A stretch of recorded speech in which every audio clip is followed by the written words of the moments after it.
Merci, bonsoir à tous. Alors l'équipe de Carriole et l'aventure Carriole, ça remonte en 2015, lorsque deux ingénieurs de Supélec décident de partir en vacances et de traverser l'Amérique à vélo. Donc aujourd'hui, nous sommes en 2018 et ils ne sont toujours pas partis. Mais à la place, ils ont monté une belle entreprise. Ils ont rassemblé autour d'eux une équipe de 16 personnes et ont réussi le beau challenge de concevoir en 2 ans un véhicule électrique qui permettra des déplacements plus écologiques et plus économiques dans un certain nombre de secteurs. Donc cette aventure a commencé avec Gilles et Nicolas qui se sont dit on a des charges lourdes à transporter à vélo parce que ce tour d'Amérique était censé être fait sans émissions, sans carbone, de manière la plus écologique. Nous avons des charges lourdes que nous voulons transporter sur des distances très longues et nous avons la puissance de nos cuisses, mais ce ne sera pas forcément suffisant pour les charges que nous allons vouloir transporter. Et ils se sont rendus compte, en fait, qu'il y avait beaucoup d'acteurs qui étaient dans la même situation et qui avaient besoin de transporter de charges très lourdes sur des longues distances tous les jours. En effet, rien que dans la métropole du Grand Paris, chaque semaine, il y a 2 millions de mouvements de marchandises hebdomadaires, donc de nombreux professionnels qui sont confrontés à cette problématique. Et c'est une discussion avec la Poste qui a déclenché tout ce processus de la création de Carriole.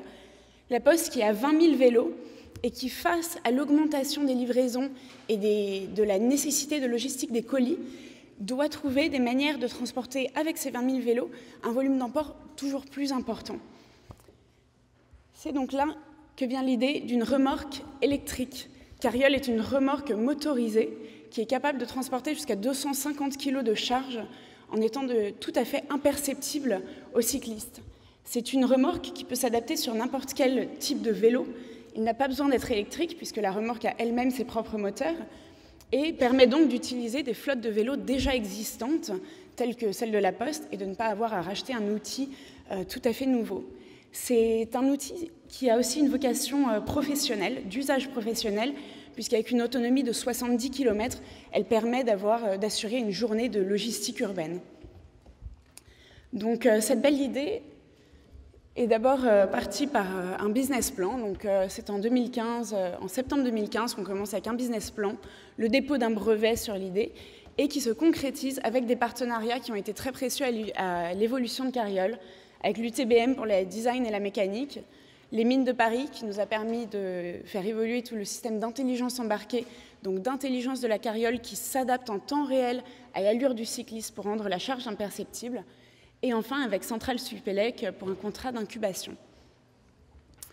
Ces beaux partenariats ont ensuite conduit à un POC, un Proof of Concept. C'est donc une remorque qui fonctionne et qui, avec quelques petits détails esthétiques, peut devenir un outil professionnel et en même temps visuellement agréable.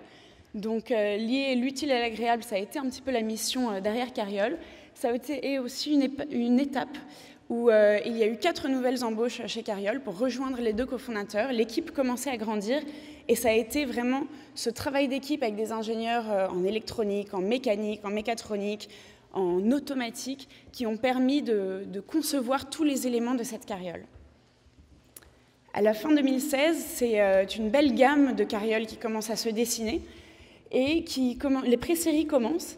Et en parallèle, il y a toujours une évolution de nos modules et un travail de recherche qui est fait par notre bureau d'études en interne. Donc, à l'heure actuelle, nous sommes en train de commencer l'industrialisation et la commercialisation. Et en parallèle, on continue toujours à faire des recherches pour créer de nouveaux modèles. Comme on a eu une belle introduction, en effet, les carrioles sont utiles dans différents secteurs, tout à fait différents, mais toujours à vocation de transport de charges lourdes. Nous avons donc la carriole courrier qui a été conceptualisée et conçue pour la Poste, qui s'adapte aux bacs postaux. La carriole utilitaire froide, qui elle a un compartiment frigorifique qui permet aux chaînes de grande distribution, les clients actuels, nous comptons Intermarché, Franprix, Carrefour, Auchan et même Biocoop qui commence à la rentrée, qui souhaitent livrer de manière écologique leurs clients dans des centres-villes qui sont de plus en plus saturés et fermés aux voitures. Nous avons la carriole pick-up, qui est la remorque que nous pouvons dire assez simple, qui permet à Leroy Merlin de proposer des livraisons beaucoup plus économiques à leurs clients pour des volumes absolument incroyables, jusqu'à 250 kg de marchandises livrées pour seulement 15 €, alors qu'à l'heure actuelle, pour transporter un plan de travail de 30 €, sans être motorisé, il fallait payer un camion pour 40 €, qui avait assez peu de logique. Ensuite, nous avons développé l'utilitaire sec, qui est un module complètement verrouillé, qui est en test chez Chronopost pour distribuer des colis de valeur à Paris. Et enfin, avec cette même technologie Carriole, notre bureau d'études ne chôme pas et a décidé de développer une brouette intelligente. Donc c'est la remorque qui a été transformée en brouette pour une utilisation 100% manuelle. Avec le bout du doigt, nous pouvons pousser ou tracter 250 kg. C'est une innovation qui a été déployée, conçue et qui est en déploiement chez Bouygues Construction sur des chantiers accidentés pour permettre de transporter outillage, gravats et tout autre type de choses qui doivent être transportées sur des chantiers. Et pour finir, voici une petite photo de l'équipe qui travaille tous les jours pour transformer la mobilité urbaine et qui s'allie à moi pour vous remercier de soutenir notre démarche et la transformation de nos villes.